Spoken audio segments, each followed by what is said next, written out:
What's up, everybody? Welcome to Podcast Now. I'm Alex, and in this video, I want to talk about the PlayStation-based movies that are coming from Sony. Hopefully, I got all the associations correct, but they announced quite a bit yesterday. Thought, hey, let's not let it pass. Let's talk about it a little bit. And we got a few to talk about, and we're going to kind of go through them individually. I want to start with what's behind me here, a Horizon movie. Now, this is different than the former Horizon project, which I guess has been pulled. I kind of forgot about that arc. I remember God of War. I think God of War maybe lost its showrunner, and now it has a new one. It's not been all amazing in the PlayStation Productions land, but a Horizon movie is something that I really don't know, to be honest with you. Look, I actually like Horizon, I think, more than the next guy. I know it gets a lot of hate online. I don't think it's a perfect franchise. I do think PlayStation values it more than it actually should be valued. I think it's good and strong, but I don't think it's like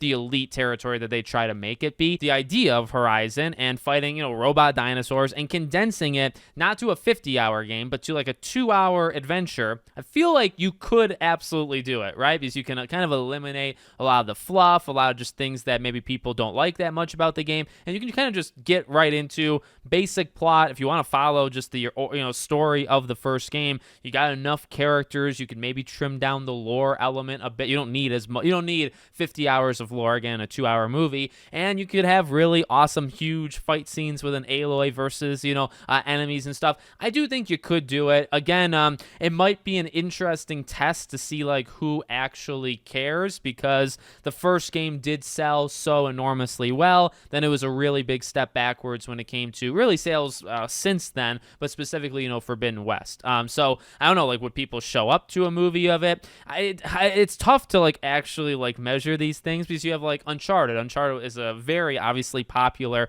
PlayStation franchise, sold better and better really each time, with Uncharted 4 selling quite a few, and then you have the Uncharted movie, which did fine, but it didn't blow anything out of the waters. Okay, so next up I want to talk about Helldivers, and here's the thing. I don't want to come off just negative about these, and I don't want to be negative just to be negative. I do feel like with Helldivers in particular, it feels like they're just picking things that like just became a success and throwing it back out there, right? And it's like, I guess how else would I want them to do it? Like, if you're gonna make movies or television based off your properties, and you just had a very recent one do unbelievably well, right? Sales and revenue and popularity. Yeah, you would. And here's the thing, like, Helldivers 2 is kind of like Starship Troopers. Like, it gives off similar vibes in a lot of ways, and that's kind of the point. So I do think, again, Helldivers would work as a movie. Does it need to be a movie? No. And also announcing these things, I think both Horizon and Helldivers, they've got nobody attached. They're probably, you imagine, maybe 3+ years out. Are people going to be interested in a Helldivers movie in 2028? Maybe, because the game could still be going on, and they're working on their next game, or they're starting work on their next game. If it's not Helldivers 3, though, that's an interesting issue, right? Like, Helldivers 2 might still be going, like, pretty okay. And again, like, an idea of Starship Troopers, like, you could just get general audiences to see it. Doesn't just have to be the game people. But then if you're making, like, a different game, and the next game isn't Helldivers, and then that comes out relatively close to the movie, isn't that, like, not a great thing? But that's just me saying it. I could be wrong about all of these. I think I was wrong about Twisted Metal, which I absolutely freaking love, and I think that's maybe the best thing that they've done in all of their stuff, and I didn't think that was going to happen. So, I guess my mentality is let them try. You kind of separate, like, what works versus doesn't work, as long as they don't get in their head, like, okay, well, if this thing doesn't work, like, this property is just, like, freaking dead. Like, God forbid they do, they're doing, like, Gravity Rush and stuff, and Gravity Rush is already dead. So you have a movie or a show or whatever based off Gravity Rush. If it doesn't do well, you can't possibly harm the game. You've already killed it off. So I guess I should be more calm, because maybe none of it matters in the first place. The Ghost of Tsushima one, interesting. Ghost of Tsushima anime, I think 2027, right? So this is still getting that movie from, I believe, the John Wick director, right? And then also now just a spin-off type thing. This is one, maybe I'm showing like a bias for like which franchise I like more than the rest. But no, look, I think they got good people attached to the movie. And, you still got to see how it, works, because because you have a great game franchise or a great game doesn't mean you're going to make a great movie off of it. But it seems like it's got a lot of the right parts. And then I don't know, going like the Crunchyroll route, like, we know how much Sony is invested in that stuff. I think, to be honest with you, maybe that's kind of the angle I would like these things to be trying more, like more experimentation. They're so deep in like, okay, let's do Twisted Metal how we have, let's do The Last of Us how, all of this stuff, right? But like to do something that's just kind of weird and kind of just a little bit different, right? It's not, well, I guess they're kind of doing both. You have that glorified live action movie, right? Which could make them a lot of money, maybe it doesn't. And then you also have this spin-off TV show that maybe blows up through streaming, maybe blows up, in other ways. So I don't know. I think that's where you could get like Sly Cooper. I think that's where you could do, well, just animated stuff in general. But maybe it's just less pressure. They're kind of more free to do maybe things that they wouldn't get away with if they did a movie and they're able to do it, through anime or streaming or whatever. So I like the idea more than anything else. I think that is where I would like to see. And that's where I think Gravity Rush actually could have worked. We'll see what ends up happening with Gravity Rush. But that's where I see Gravity Rush working. That's where I would see a Sly Cooper actually take, or a Jack and Daxter if you ever did some sort of thing with that. I guess the final part is, of course, The Last of Us Season 2 coming out in April.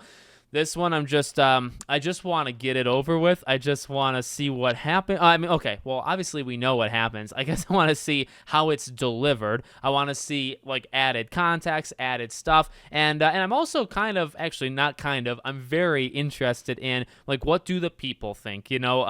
Last of Us Part 2 was such a game, and it was such a reception to that game.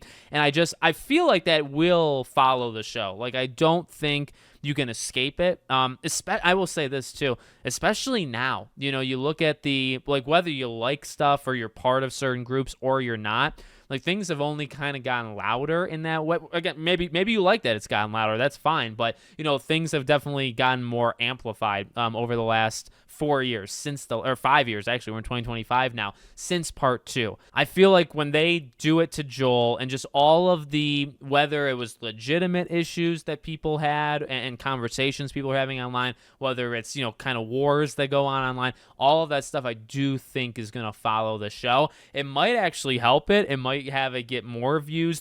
I'm interested in, like, will there be a drop off? I know, like, The Walking Dead, right? Like when they do Negan and then they did the thing with Glenn, the drop off between the season finale and the next season was gigantic. And, looking back, people have said, and maybe it was even like they kind of confirmed it themselves, like, was that the turning point where people just said, no, we're done, whether it's because of Glenn or maybe the violence that was shown with Negan or whatever. And look, that was so long ago. It was a different era, of television versus, streaming and all that stuff.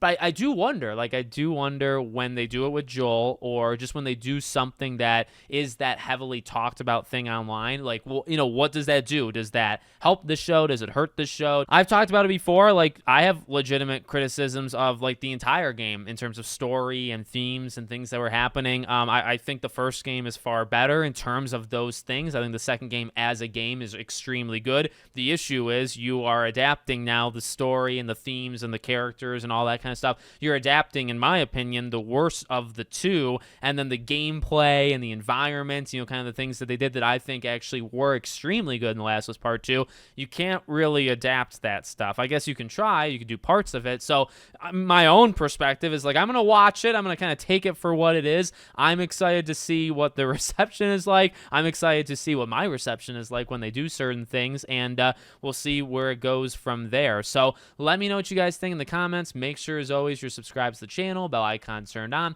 and hope to see you all on the next one.